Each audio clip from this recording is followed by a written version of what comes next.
Hello, and this will be the third and final installment on the series, What Would a Revolution Look Like in Sweden, right?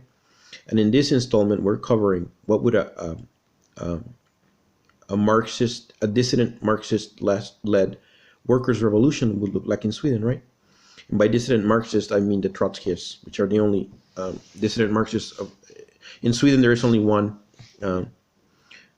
tendency of Trotskyism, which is the international Marxist tendency. So Marxist.se, right? So what if there was a workers' revolution led by the people at Marxist.se, right? A Trotskyist-led workers' revolution in Sweden. How would that look like, right? And the conception of revolution as it concerns dissident Marxism is very different from that which would concern anarcho-capitalism or radical ecology, right? Because in anarcho-capitalism, the structure, anarcho-capitalism is being anarchist. It is mostly concerned with elimination of the state, right? Of the existing state, right? So taking steps like, for example, abolishing the office of Statsminister, rounding up all the parliamentary cretins, rounding up the bureaucrats, and then systematically abolishing the central bank, the tax authority, the fiat currency, etc. Systematic steps that are taken. And in the case of the radical ecology revolution, it's not so much a structural adjustment or an elimination of the state. That's not what concerns radical ecology. In the case of the Extinction Rebellion-led revolution, it would have been, radical measures to curtail, the emission of chlorofluorocarbons and other pollutants, and to take radical measures to curtail the carbon footprint and the overall environmental drag cost of economic activity, of economic and social activity, right? Of the political economy. So it's a different emphasis on these two revolutions. But in the workers' revolution, though, there's a very well worked out theoretical, sort of grounding for it, right? And I'm just gonna try. So I'm sort of like going to look at what the theory of Marxism says about revolution, and then try to try to extrapolate a scenario, right? To see how that would look like, right? So yeah. So the fundamental thing with Marxist revolution, of course, is that they want to move from one mode of production to the next, right? They want to move from what they call the capitalist mode of production to the socialist mode of production, right? And the agent of change from the move from one mode of production to the next mode of production is the working class acting collectively in an organized way, led by a Marxist party, which is the organization of the most advanced the most advanced workers, right, are organized into the party, right, which leads the revolution. And the party is made of Trotskyists, right? In this case, wouldn't say Trotskyists, right? The Trotskyists are Marxist.se, but maybe they'll include some elements from, the Sveriges Kommunistiska Parti, let's say, but maybe not. But whatever. Let's just say that the Trotskyists are the ones who lead this workers' revolution, right? Again, let's say that there is a massive economic, like in the Extinction Rebellion revolution. Let's say that again, we copy the scenario from that. There is a massive economic collapse as a result of the quantitative easing bubbles collapsing or whatever. Quantitative easing running out of steam, what have you. And then there's a crisis of state and banking system insolvency. The economy is paralyzed, and then at that point, then there is a wave of illegal wildcat strikes, massive strikes by workers, right? And then those strikes, in context of those strikes, the Trotskyists grow, right? Let's just say that happens, right? and the Trotskyists become influential in the movement of the strikes, the wildcat strikes. And again, I want to repeat: revolution is revenge against the state, and revenge against the state means that the accumulated social hatred against the ruling class is what motivates revolution, right? And so, revenge against the ruling class, which would, in the case of Sweden, is an alliance between bureaucrats and parliamentary cretins, right? Protected by the police. So let's say that right. Let's say that in a situation where there is an economic paralysis and there is a state insolvency, the system is already in crisis, the government is in crisis, and then at that moment the workers strike, right? Massive wildcat strikes out of the control of the government and the official unions. Because in Sweden it is illegal for workers to strike, right? The right to strike is restricted. So let's pretend the workers ignore those rules and strike. There is many more workers, and how is the government going to enforce the ban on striking, right?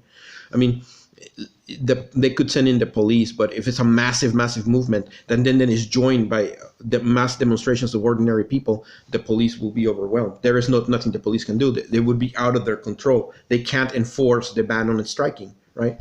Which would be then the beginning of the revolution, right?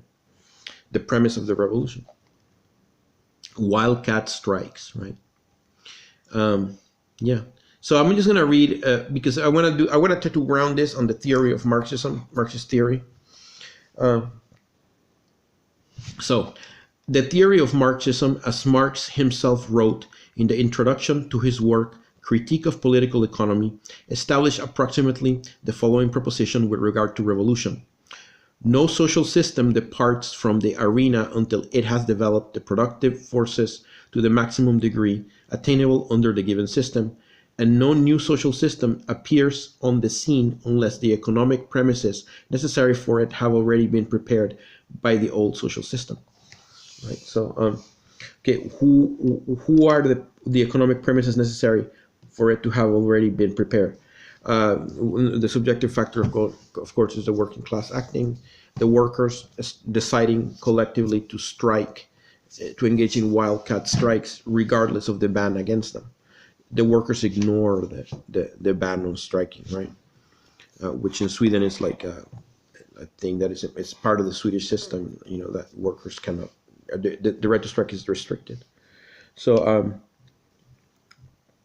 yeah. So right, and the economic premises, I would say, would be that Sweden is an industrialized country. The economic premises are there for that industry to be turned into worker control. It's just a matter. The economic infrastructure is there. Just a matter of taking it away from private hands and turning it over to the workers, right? The collective management of the workers, which is the whole problem here, the whole premise here. Yeah, because it is a caricature or a mistake to think that socialism implies nationalization, that the state nationalizes things. That's not quite the case. The socialism is when the workers seize the means of production, when the workers take over their workplace and kick out the management and the bosses and take over they run production themselves without the foremen and the managers or whatever telling them what to do. That is the premise of socialist revolution. It's not about nationalizations. It's about workers taking control of their workplace collectively and everywhere, and they do that through factory occupations or through wildcat strikes, right?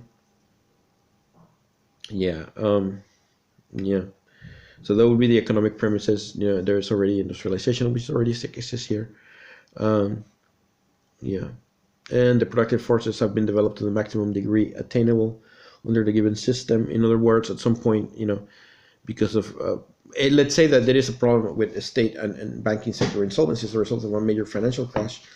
The capitalist economy, is paralyzed. Yeah, but yeah, the productive forces have been developed to the maximum degree attainable. Yeah, I mean, it at some point, the productive system reaches a limit as to how much it can, how much more it can evolve, right? So those are the prerequisites that in Marxist theory, in the critique of political economy, are established as the preconditions for revolution, right? Yeah, Marx says that a social system must leave the scene once the productive forces, technology, man's power over nature can no longer develop within this framework. From the standpoint of Marxism, historical society, as such, is an organization of collective man in the aggregate, for the purpose of increasing man's power over nature. Yeah, that's the Marxist conception of the political economy, what its purpose, right? Yeah. So technology and man's power over nature. That's, the part about man's power over nature. People who are into radical ecology will strongly object to that. So that is what makes radical ecology opposed to Marxism, and radical ecology opposed to anarcho-capitalism. These are three polarities that are mutually exclusive. However, I draw insight from all three of them. I oscillate and draw insight from all three because my politics are syncretic, right? And syncretism does not mean that I'm trying to mix, Marxism with anarcho-capitalism or radical ecology. It's just that I draw insight from all three to construct my own syncretic political viewpoint. That's all, and that's metamodern. That's sort of the metamodern syncretism in politics works that way, And again, it's all contextualized by the post-truth environment. We live in a post-truth environment where there are multiple perspectives, multiple truths coexisting. So, hence syncretism. So yeah. But yeah, I mean, in terms of Marxist revolution, the priority, is the working class is the agent of change. The actions of the working class are the agents of change. So yeah, that's very important to Marxism, right? It's only the working class who can move society from one mode of production to the next through their collective action, which begins with strikes and factory occupations, occupying their workplace, etc. So yeah, so that's sort of like Marxist theory on revolution. Now, the thing that is different from anarcho-capitalist revolution or radical ecology revolution is that in the Marxist conception of revolution, the Trotskyist conception, there is something called dual power, right? And I'm just going to read here what the Wikipedia entry says.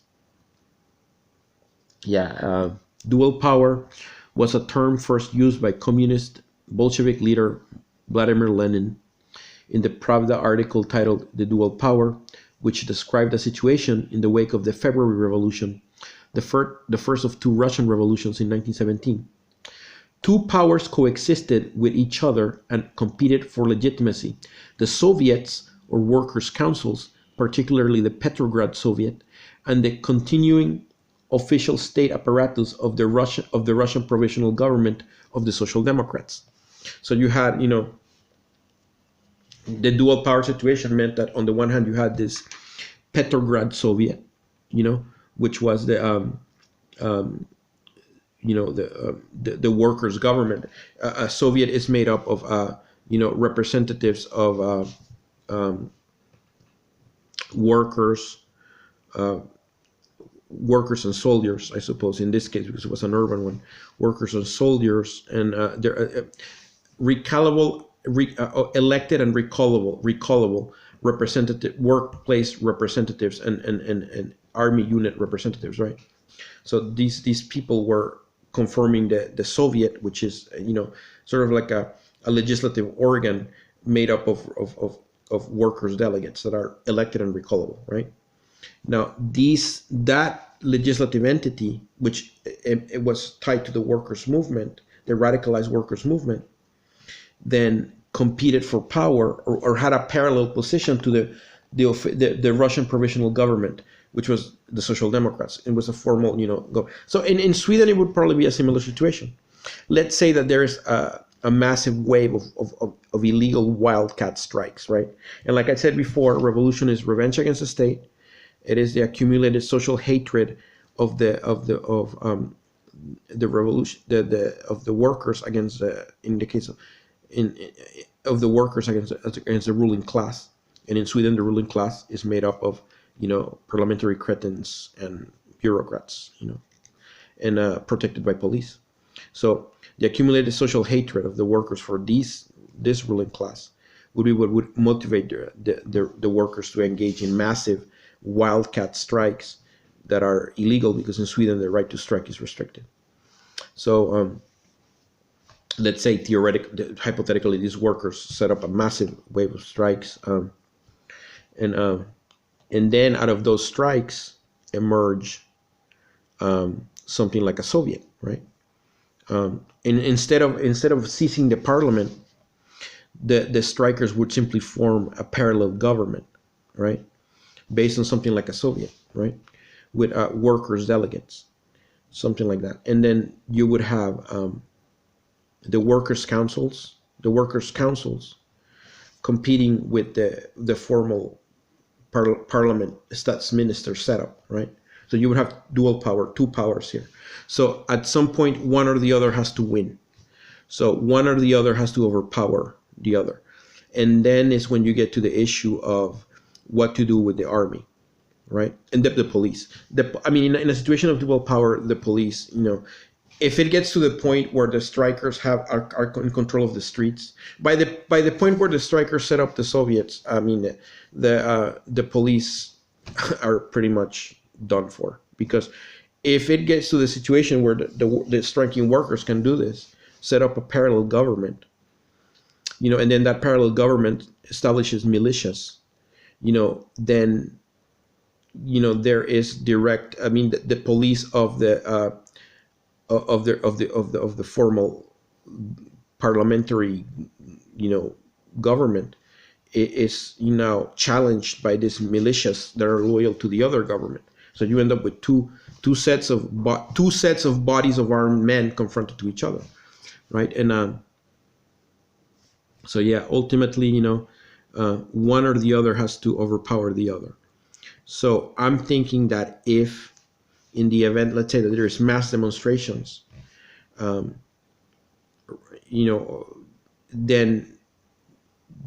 perhaps the police of the existing parliamentary regime can be overpowered. And at that point, once the police is removed out of the picture, then the parliament and the formal government that is attached to it is defenseless. And then it's a matter of simply the militias of the other government, the Soviet government, the workers' council government, going in and seizing the parliamentarians and the Statsminister, just arresting them, and that's it. And that would be the end of the other government, and that would leave the government of the workers' council as the only government, and a new and de facto, meaning the foundation of a new workers' state, right? And at that point, that workers' state, then the again, I'll bring up the hypothetical Committee of Public Safety would, let's say, be put in power by that Soviet, and then that entity would rule by decree and proceed to abolish the old state, the infrastructure of the old state, abolish the parliament because it's no longer necessary because you have the Soviet, abolish the office of prime minister, it's obsolete because you have the Committee of Public Safety, and then it would be a matter of taking care of the army, right?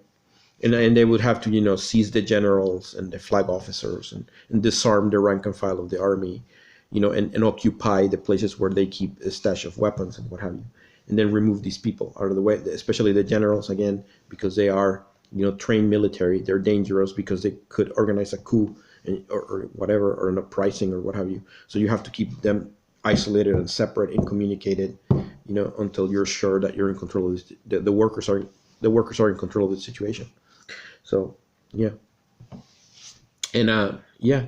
So then okay, let's say that's established. We have the workers' government in power. We have the old state has been eliminated.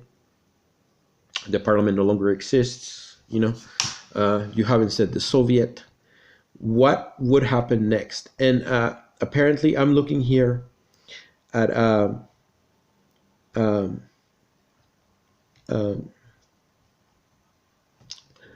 I'm looking here at the two steps that Lenin took after the Bolshevik Revolution, right? And yeah, excuse me, yeah. So yeah, I mean, yeah, when Lenin took over, I believe he was given executive power by the Soviet, and then immediately he confirmed a cabinet. And yeah, the two steps,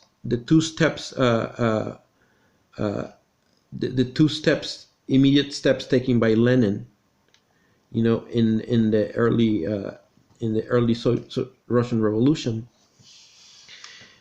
Two steps taken by Lenin immediately after October Revolution in Russia were: one, Lenin brought into action complete opposition to private properties. Therefore, most of the existing industries and banks were nationalized from private sector operations. So I would say that instead of nationalizing things, though, instead of nationalizing things, it's best to just hand them over to the workers, right? So just pass a decree granting the workers the right to take over their workplace, and directly expropriating their workplace from the owner, which no longer will be. So yeah, you expropriate the means of production that way, by giving the workers the right to expropriate, to take over their workplace, and eliminate the boss, the owner, of it. So, and that could be done in all the industries. The banks would have to be nationalized, of course. The banks will be nationalized, and the bankers need to be seized. Arrest the bankers and nationalize the banks. I don't think the revolutionary government would have any need for the central bank, or they might have a need for it in a transitional period, but definitely the central banker of the old state would have to be removed and replaced with somebody new, at least. Second thing Lenin did: privately owned lands were immediately declared to be social property, and peasants were allowed liberal rights to seize land of nobility. So yeah, I don't think that applies to Sweden, because in Sweden there is no peasantry and there is no landed nobility or whatever. But it could be possible that they declared land, the workers' government declares all land to be public property, which would mean that, for example, they'll expropriate all the land from private owners, right? And then just make it all the land social property. So yeah, that would be two steps. But yeah, the main difference between the Marxist revolution, the Marxist conception of revolution and other conceptions of revolution, is that in this revolution there's a dual power factor where you set up a parallel counter state, a parallel counter government to the existing government. And then because the state is bodies of armed men, that parallel government has to organize a militia to counter the police. Which by the time all this happens, that the workers have evolved to the point, the situation has evolved, of the workers has evolved to the point that where they are forming a Soviet. By that point, the militia of the old state, the police of the old state are overwhelmed, and the situation is out of their control. If it gets to the point where workers, not only have they defied the laws that ban striking, but they have formed Soviets and a parallel government. By that point, the police of the old state are irrelevant.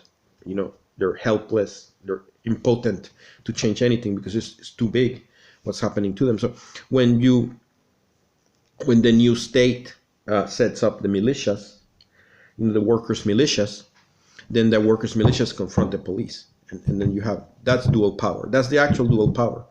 If you look at it from the perspective strictly from Marxist theory, because a state is bodies of armed men. So two bodies of armed men, the ones corresponding to the old state and the new state confronting with each other. That would be dual power. So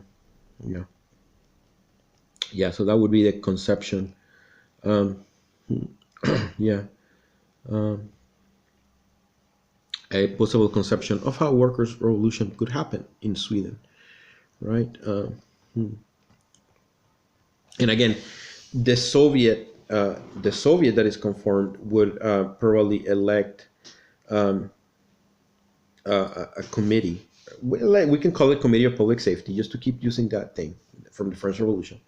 And then out of there, will arise, the people involved in that would be the ones who would get together to decide to issue decrees and to proceed. But the main thing, of course, is to place the means of production in the hands of the workers. Effective socialization, where the workers in each workplace are declared the owners and the masters of that workplace, and it is effectively expropriated from the owner. So the capitalist owner, right? It's not so much a nationalization, but putting the workers in power over their workplace, and that happened in Chile in 1973 to a certain extent, but it was never followed up. But yeah, yeah. So okay, so I guess that concludes this video. Oh, I wanted to say something else. In the first video, I had a discussion about Julian Assange. In the first video, I had this discussion about Julian Assange, and I sort of, it made me think later on. Let me move this over here to reduce the glare from the lamp. It made me think later on when I was, reviewing the video, the case of Edward Snowden as a contrast to the case of Julian Assange. Edward Snowden did the right thing. He fled to Russia, right? And he asked for asylum in Russia. And the reason he did is because, being a former member of the intelligence community of the United States, he knew what they would do to him if they captured him, right? So, which is something that sort of Julian Assange underestimated. Perhaps Julian Assange underestimated what could happen to him as a result of his actions with WikiLeaks, right? But Edward Snowden, he went ahead and and the fact that he asked Putin for asylum, that he rather go to Putin than be, renditioned to the United States or whatever. The fact that he chose to go to Russia rather than to go back or to be allowed to be captured, it speaks volumes as to what he knew they were going to do to him. That he chose Putin, over whatever. It's illustrative of what he knew was going to happen to him. And that's the thing with Julian Assange, and I feel sorry for Julian Assange, because if he is extradited to the United States, he's going to face a very, very dark future. A very dark future. A very, very dark, very horrible situation, because the United States does not respect the Universal Declaration of Human Rights. They believe that the Universal Declaration of Human Rights is a letter to Santa Claus. They don't respect the Declaration of Human Rights. They don't respect international law, because, for example, in the United States, in American prisons, there is thousands of foreigners in prison in the United States who were denied, their consular rights. There is a convention on consular rights that is like a part of international law, and foreign citizens in American prisons are denied their right to their consular rights under these conventions, because the United States just ignores them. And there includes European citizens. There are European citizens who are in the United States prisons who are denied their consular rights. So they have no help from the consulate of their countries. And the European Union, continues to have extradition treaties with the United States while being fully aware of this reality. that the United States does not respect human rights, does not recognize the Universal Declaration of Human Rights, because again they call it a letter to Santa Claus, and they think that the international conventions don't apply to them, so they ignore them.